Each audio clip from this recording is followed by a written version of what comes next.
fistful of lead. Might and melee, monsters and mazes, magic and mazes, all kinds of good stuff. We're not going to have a whole lot of magic in today's battle. And I know what you're thinking. Mr. Wargaming, what the heck is up with your fingers? I've got some new terrain to show you. We've been using the same terrain, the same figures, for a long time now because I am not just your host, not just a wargamer. I'm also a bit of a road warrior.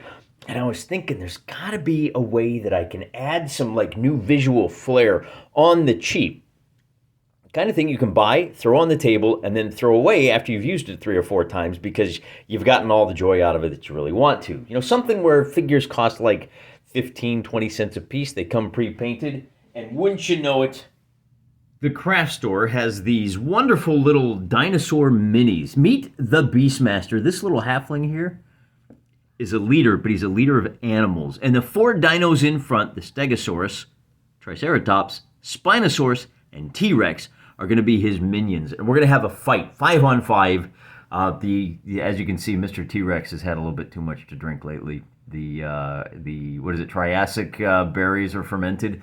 Not going to be using the guys in the back, but I thought I'd show you all 8 that you get for $7, less than $1 a mini. They are kind of squishy, rubbery guys. And, again, they're only a couple of bucks, and I wouldn't throw them in my permanent collection, I don't think. But when you're on the road and you're looking to kind of spice things up a little bit from a wargaming perspective, they work great. Let's talk about their stats. As I said, when you purchase Animal, they have a basic move of 6 inches. We're using 10mm figures, of course, so that means 6 centimeters. And we've got 4 dinosaurs plus the Beastmaster. Now, the Beastmaster, as a halfling, comes straight out of Monsters and Mazes, which gives you, well, we'll talk about that in a second. He is small, he's slippery, he's got a bodyguard. If he stays within 2 inches of one of those dinosaurs, he can transfer wounds to them, which is good, because he's only got 2 wounds. All of the dinosaurs have tough skin. They're classed as having light armor. Except for old Mr. Triceratops here. No, Steggy here. Stegosaurus has got the full armor. He's got heavy armor, but he moves kind of slow because of it. So he's got a 5-up save. Then we've got the T-Rex, who is fast. He moves +1 inch. The Triceratops, when he charges, he's got +2 to his melee. All of these dinosaurs are bloodthirsty. They are hungry lads, which means they have to charge a figure that is in charge range, and they get +1 melee. Of course, Triceratops gets +2 because of the charge. And then they also get +1 on their wound checks. Old Mr. Spinosaurus here, he's a slippery little devil. He has dodge. If you shoot at him and miss, he can immediately make a 5-inch movement towards, I think it's towards you, maybe it's away. I'll double check the rules and then we'll come back. I should point out that Jay Wiley, he politely observed that I was doing shooting wrong. Shooting is not an opposed roll. Melee is opposed. Shooting is a raw roll. When you're at short range, you hit on a 5-up. When you're at long range, you hit on an 8-up. I don't know about you, Mr. Triceratops. Mr. T-Rex, you might be a real problem today. Speaking of problems, Monsters and Mazes, book number 3 in the series, gives you, look at these are like straight up role-playing game class. You could have a bard. My bard's got some yonkin' honkers there. I'm impressed. You got a cavalier, cleric, and it gives you all of the information that you have for building your own adventuring party. And I've used this for the most part. Our boys are going to consist of 1 paladin who is a leader of men, so I added that trait. But the paladin is a spellcaster. He can cast divine spells. He's a horseman. Our guy doesn't have a horse, so that doesn't count. But he is a healer. And then righteous means you can't combine him with, say, an assassin. He has to be the same alignment. He also has heavy armor. He's the only guy on Team Good that has the heavy armor. But I wanted to show you it also comes with, Jay gives you advice for dealing with races. If you've got dwarves, they're slow and tough as nails. Our halfling there is small and slippery. So we're going to use that as written, and the Beastmaster, so here's our Team Good. The Beastmaster is slippery. That means he ignores the 1-inch zone of control that figures have, and he can leave melee without provoking an attack. For you D&D types, that would be an attack of opportunity. At least you 3rd edition. I don't know if 5th has that or not. At any rate, we got 2 barbarians over here. Now I know one's got a sword and one's got an axe, but they're both big, heavy weapons, right? They are classed as having light armor, 8-up save. Even though it doesn't look like it, they have light armor. They are also bloodthirsty. They have to charge. They get +1 melee, +1 on wound rolls when they do. They're tough, so they have 4 wounds. Most people have 3. And then, is there any? Okay, so then I have 2 archers, and these are not rangers. They're just straight archers. So we got a big bad boss. We've got the 2 character types, and then we've got 2 like hireling shooters. They are shoot specialists. They roll a d12 to shoot, and then a d8 on melee. That is for 2 hit and when they wound the other guys. The barbarians are rolling d10s for everything, and our paladin is rolling d12s for everything. To mix things up on the terrain front, I literally bought some felt and a marker, and now I've got a nice beachy scene that counts as rough going. It doesn't block line of sight, but it does slow movement by half. I've got a nice 5 centimeter wide stream. I have a detailed 3-dimensional stream, but it's only 1 inch wide. I wanted to go with something 2 inches so that we have a little bit more of a delay in there. With just a little bit of brown marker, now with a little bit of green for the verge, yellow for the beachy, the edge of the stream bank, I guess you could call it, if one was actually a studier of the earth sciences. A little bit of brown mud for where you've got a ford. When you cross at the fords, you don't suffer any penalties. Maybe we give our figures a -1 penalty to fight in the stream. So if you're at the edge of the stream and you're defending it and the guy's in the stream, he's got a -1, you don't. That could make it punch it up a little bit. We'll do the same thing over here in the shallows. And you might even use just a darker marker here in the corner to show where it's so deep that you have to swim. Maybe to get across the stream, you have to make a task check. I like that better. If you're not in the ford and you try to cross the stream, then you have any turn in which you move in the stream, you have to pass a task, a swim task. And if you fail, make a wound check. But maybe it's a shallow enough stream that wound check will be at like a -3. So it's hard. Mostly you're going to be shocked, right? I don't want anybody to die from the river, but I want there to be a real penalty for crossing. Very easy. $1, $3. I've got some terrain. A lot of YouTube guys only ever use the really big fancy terrain, and I'm a big fan of this phrase, visual appeal is everything. It's important. But if you're just starting out, man, there is nothing wrong with this. You grab yourself a green piece of cloth. This product right here, tube trees. This is where my trees come from. As you can see, I punch mine up a little bit. I glue it to a heavy washer to make it a little more stable. I wish that washer was a little bigger, honestly. A little bit of glued sand painted. I dry brush yellow on it. I seal it up. But this here, man, there is nothing wrong with using these. These look fantastic on the table. Look, I already have a forest. There's no shame in it. This whole table, $2 for the felt, $12 for this, $3 for the markers, maybe $3 or $4 for a yard of fabric. You're ready to go. You've got all kinds of possibilities. You've even got some 3D. Just dive in, man. We're having a great time with this hobby. You should be a part of it. And that is a table any wargamer should be proud to play on. We're going to do the card-driven objective system that we've seen in one-page rules skirmish. I, however, am simply going to deal out 3 cards to both teams, and as soon as you score one of these cards, you get the victory points and draw a new card. That means you will be able to score more than 1 card in a turn. For our Beastmaster, he has to control objective 5.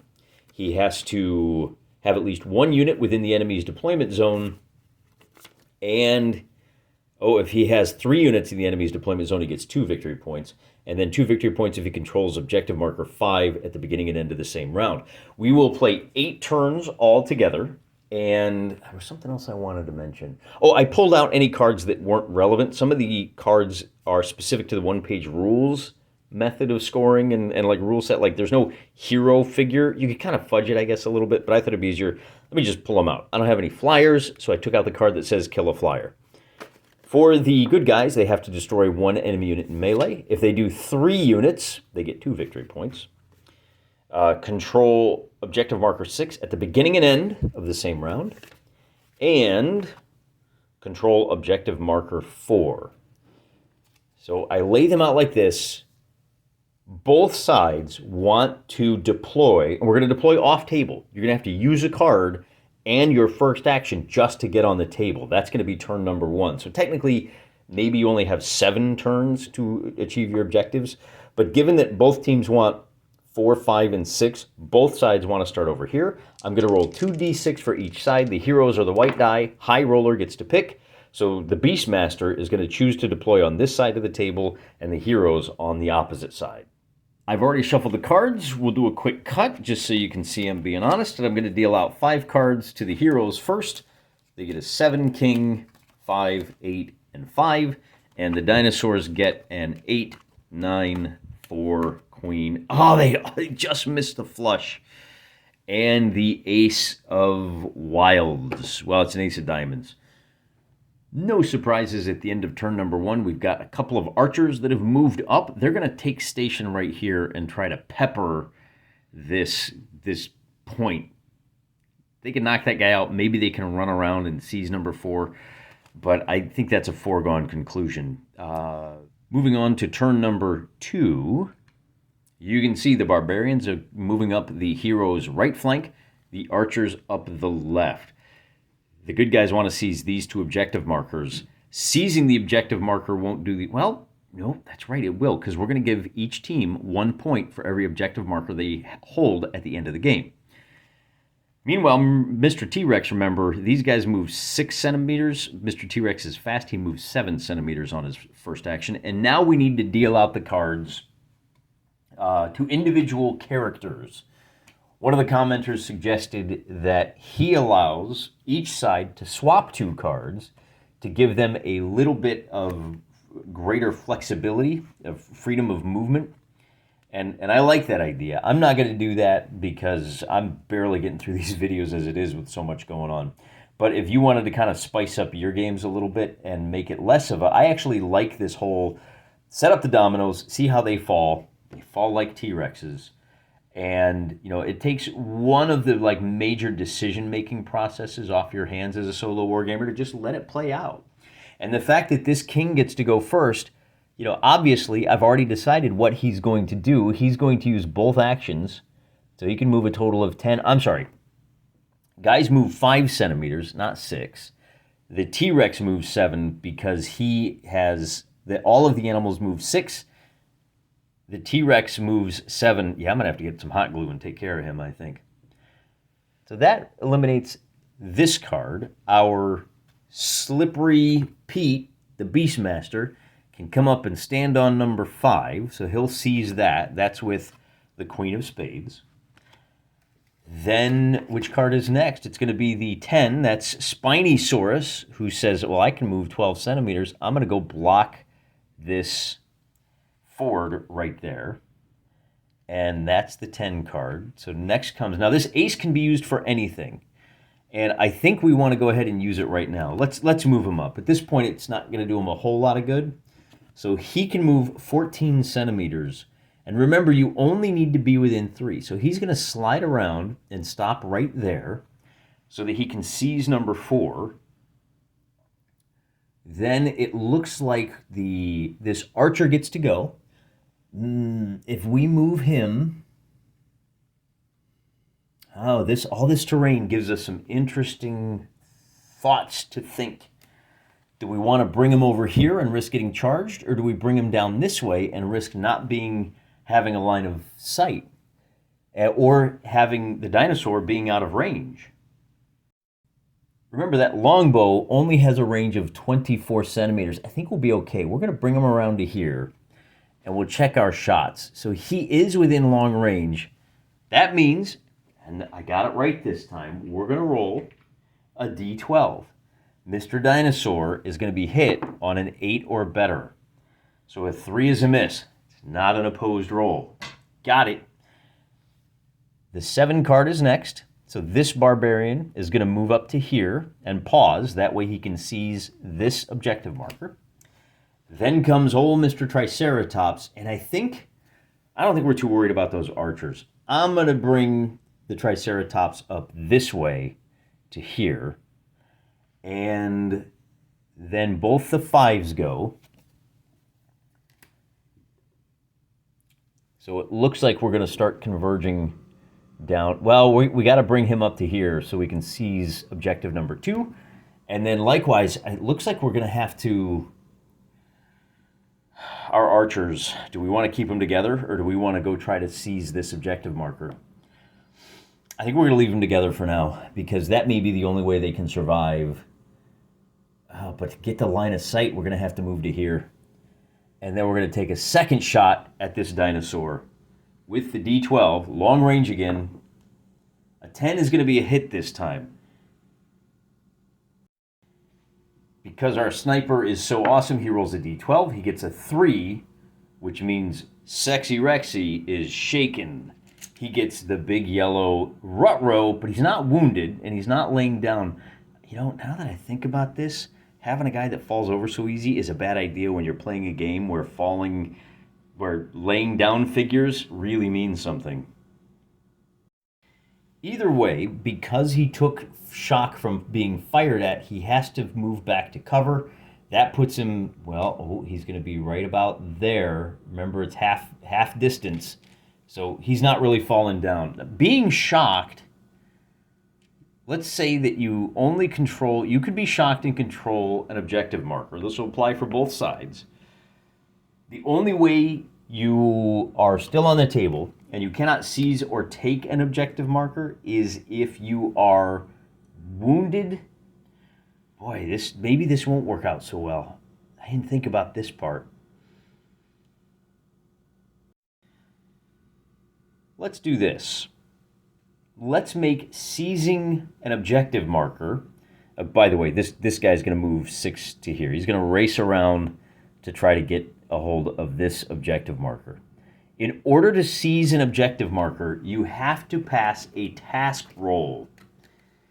That way, the shock will have an effect on how likely you are to seize that objective marker. It's going to slow you down a little bit, but I think we're justified in doing that because we have 8 turns instead of the usual 4 that you would have if you were playing one-page rules.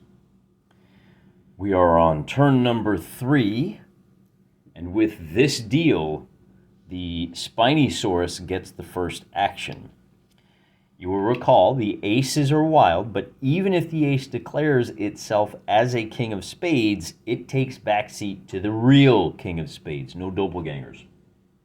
Spinosaurus is going to go straight for the jugular. He wants to fight the big bad paladin. If he can take that leader out of the game, it's going to set the tone for the rest of this fight.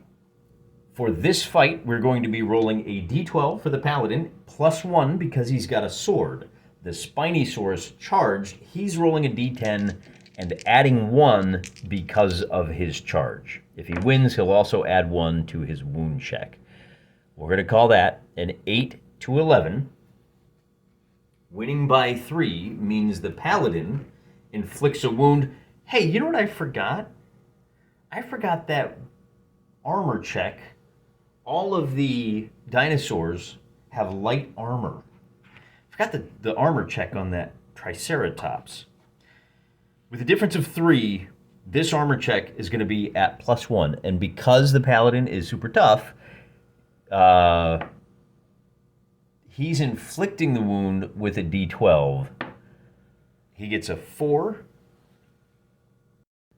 Unless Mr. Dinosaur can pass his armor check, which he does not. That being the case, our paladin has the option of shoving Mr. Spinosaurus back 2 inches, which is what we're going to do. He could trade places, but he gets to go next, and because he's close enough to number 2, he's going to use his first action to attempt to seize, and we'll make it an easy task. So 5 up is all you need. He succeeds, and with that, we'll use, let's go with blue for the heroes, and green for the dinosaurs. Most of them are green after all. And I do want to do a makeup armor check for the T-Rex, who was shaken before. He passes, so that shaken down here becomes a no dice. So we move him back to where he was, and that is going to eliminate the shaken marker, which means when he uses his first action to try to seize marker number 4, all right, he's standing up. That's all there is to it. When he tries to seize number 4, he's not going to have a penalty on that.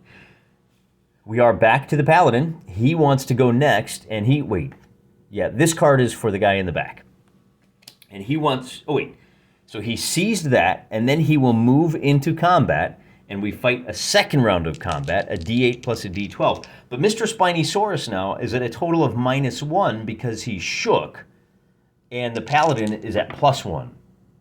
We get a 9 to an 8 because of the -1 and the +1 for the sword, and that's going to be just squeaking out another victory for the Paladin, and he rolls a 10 for his wound check. The Spinosaurus gets a set 5. The shock applies to the armor check too, so the Spinosaurus is going to give up the ghost. He's had, the 10 is an eliminated. He needed to roll that, make that check to receive just a wound. And we'll leave the camera here. This barbarian is going to attempt to seize objective 3, and he will be successful. And with that, he has an additional 5 centimeters of movement that he can opt to use, and he'll use it to move up to right about there. That's the queen. Remove shock, but he doesn't have any shock, so that's fine. Now we can move this archer, and I'm gonna bring him up here. I want to get as close as I can. Are we within 12 centimeters of Mr. T-Rex? We're not, but we do still have one more action. We can take a third shot at him, and that's going to be a wild miss.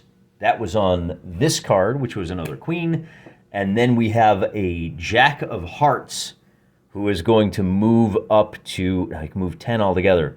We'll move to here, and we'll brace for impact. We're gonna get in a fight here, I can tell. That's the +1 to shoot rolls. Could have used that on the archer, but we didn't have it. And then the last one, look at this. The heroes are coming up big. We're gonna move to here. We are now about 15 centimeters away. Nate, you know what? I think we're gonna leave him back. We're going to hold off, because if we do that, we're still within 24 inches / centimeters. We can use both actions. We're going to take an aimed shot. We've got line of sight. With the aimed shot, we can be at +1 to this roll, so we're hitting on a 7 instead of an 8. And with a 2, we're going to miss.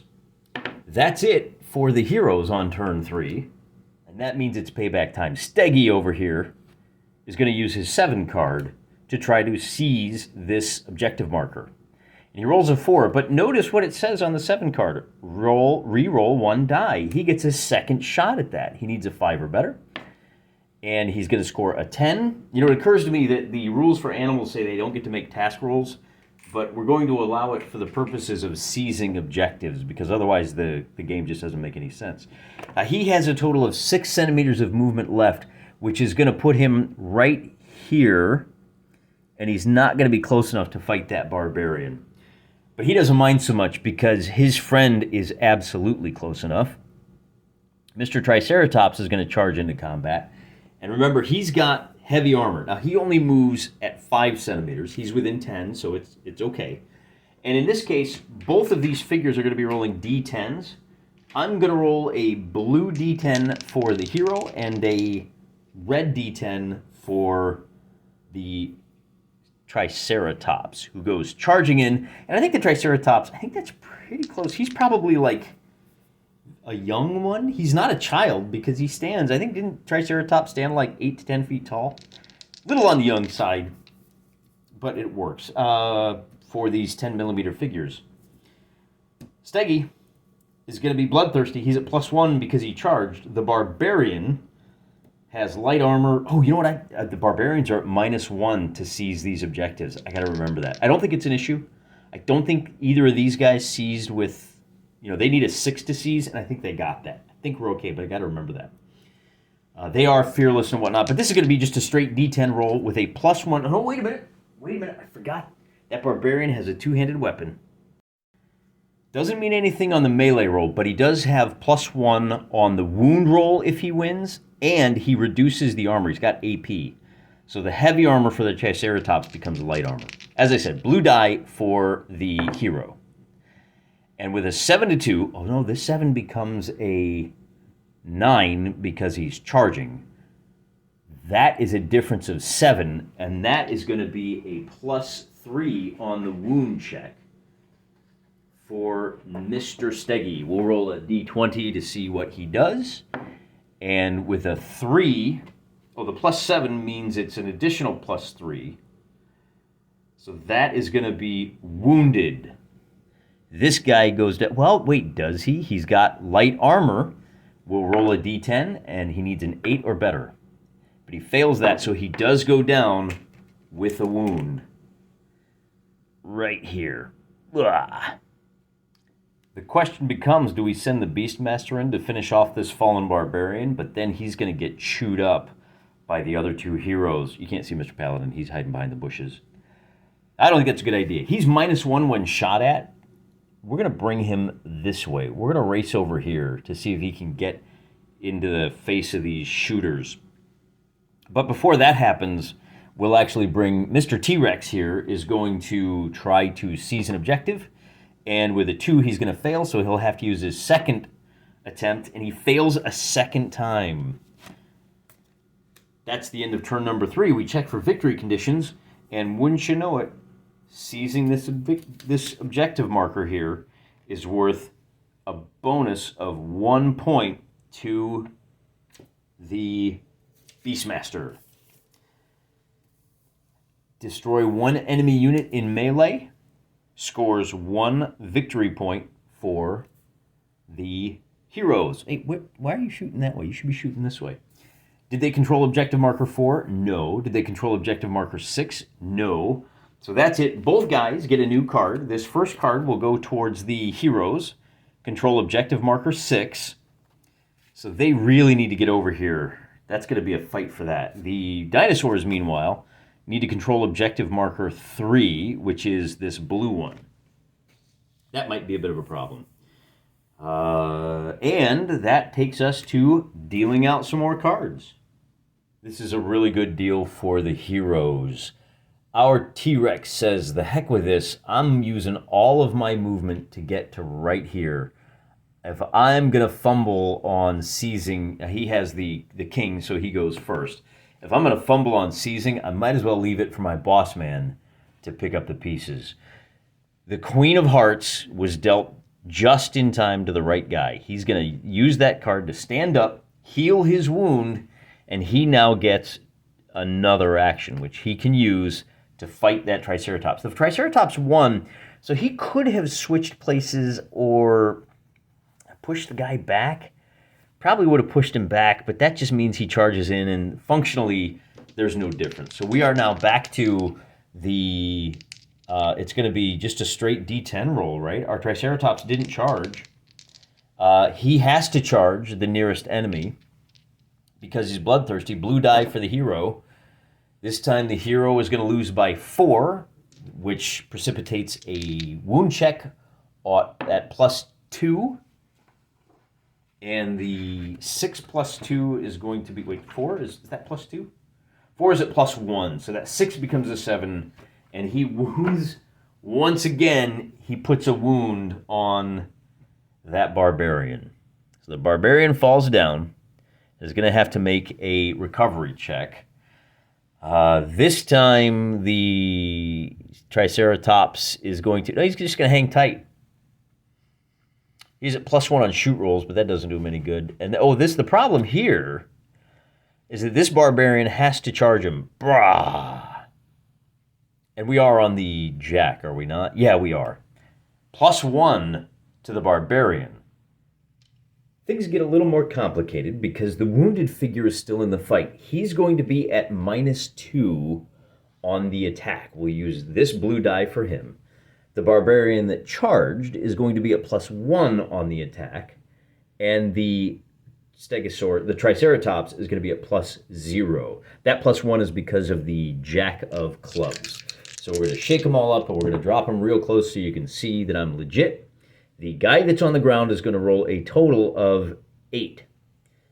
So one of the reasons I like using these spin-down dice is that the Triceratops stays where he is. The barbarian that charged in, that 10 that 10 becomes an 8, and this guy that charged in, that 3 becomes a 3. So we have a tie here, but we win by 5 here. That means the wounded guy is going to deliver a successful hit to the Triceratops with his two-handed axe. He's going to be at +1 on the wound check because he won by 5. He's going to be at +2. Wait, no, he's at +1 because of the double-handed axe. He's at +2 because he won by 5. So that's a total of +3, but he's at -2 because he's laying down and he's sleeping on the job. So altogether, this die roll is going to be a +1.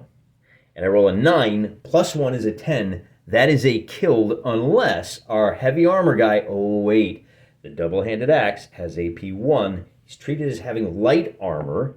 That means we roll a d10, and on an 8 up, he is merely wounded, but instead we get a 2, and the Triceratops goes out of the fight. With that victory, and look, our barbarian is now protecting his buddy from a charge from Mr. Steggy there. But that's not going to happen just yet, because if we look up a little bit here, the next card in the order is our paladin, who is going to, which operates by slightly different rules. He can cast a heal spell. Got to move him up, though. The thing is, 5 centimeters of movement puts him right here. So he's got 2 options. He can use both of his actions this turn to move into contact with a wounded guy. And then he can, if he passes a healing check, a task roll, he can heal this guy automatically. Because he doesn't have the movement to reach the fallen barbarian, he's going to have to cast a divine spell. The nice thing about divine spells is that you don't have a penalty for wearing heavy armor when you cast them, which means he will be successful on a 5 or better. However, that is going to tire him, and that means I'm going to put a... Do we have a... Oh, I'm so tired. I'm actually going to use... This is an Overwatch marker. I'm going to use that. That's my... Oh, I'm so sleepy. So he uses his first action to move. He uses his second action to cast heal. And let me read this directly from the rule book. Healing. The caster envelops an injury in a healing light. It has a range of 6 inches. A successful roll means the spellcaster heals 1 wound for themselves or a miniature in contact. Wait, does it have a range of 6 or a miniature in contact? Now, I'm going to say it's got a range of 6 inches because that's what it says. Not that you have to be in contact with the figure. You do have to be in contact with a figure to do first aid or to use the healing skill. And this might not make much of a difference if we don't pass this check anyway. But just so you understand, that's how it's working. So we got a 5 on our check. That is a success. 5 and up is a successful task roll. So this guy's wound heals, and I don't think he stands up, though. It's a little unclear. I think because he was healed, we're going to lay him down. He's still on the ground. He's going to have to use an action to stand up. That makes the Queen of Hearts a much more powerful card. But I'm okay with that. The Beastmaster goes next, and wait, why did I use... Why? Oh, I don't know why I hauled the objective marker with him. I got to put that back where it belongs. He's going to run over to this objective marker. He can move 5. And then he will use that 9 of spades to make a task roll. And he is unsuccessful. You guys got to lock it down, man. You got better than a 50-50 chance, and you're just whiffing every time. That's his second action, so he's done. The archer back here in the corner gets to go next, and he's going to use both of his actions to shoot at Tommy T-Rex.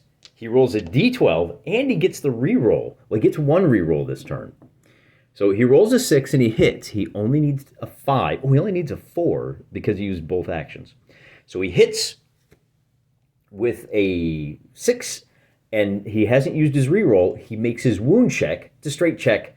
And with a 12, Mr. T-Rex is in trouble. He has to make an armor check of 8 or better. He gets a 2, and that puts the third T-Rex out. Shooter McGavin over here, that frees up this archer to fire at the Beastmaster. And with a range of, 13 or 14, this is going to be an 8 or better.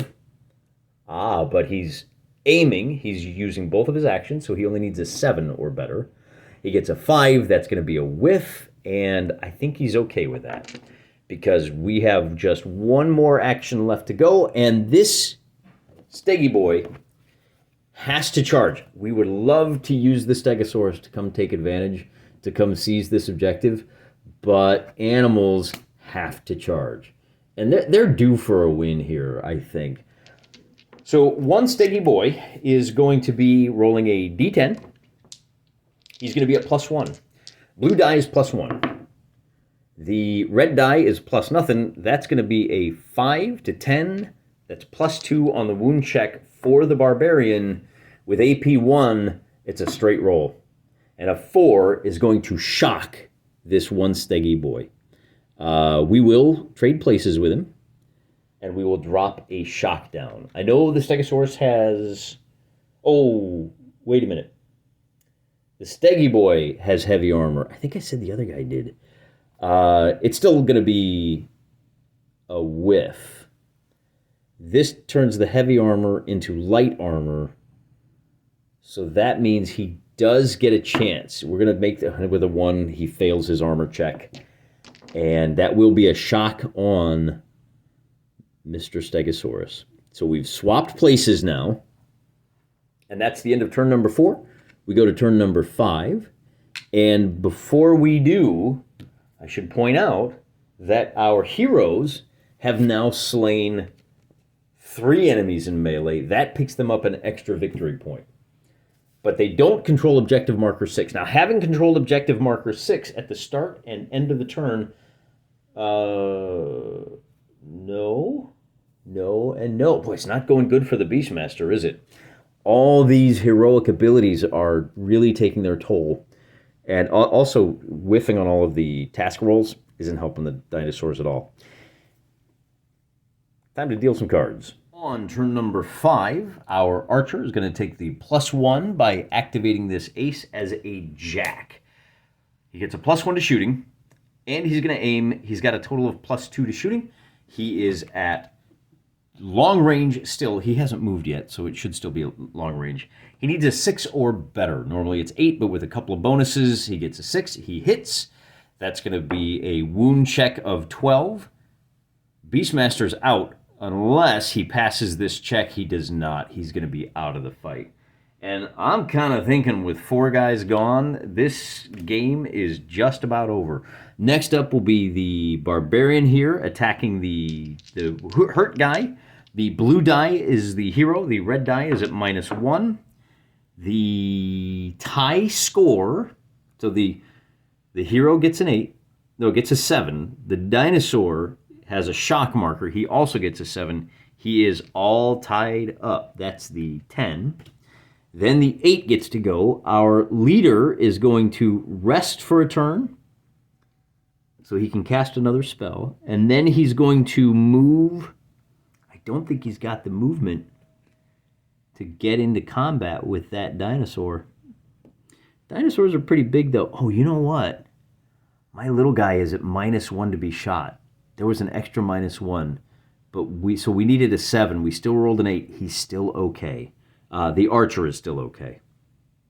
So our leader now is going to, if he rests, I guess we're not going to rest. We are not going to have our spell available until we do rest, but we can use both actions to get into contact.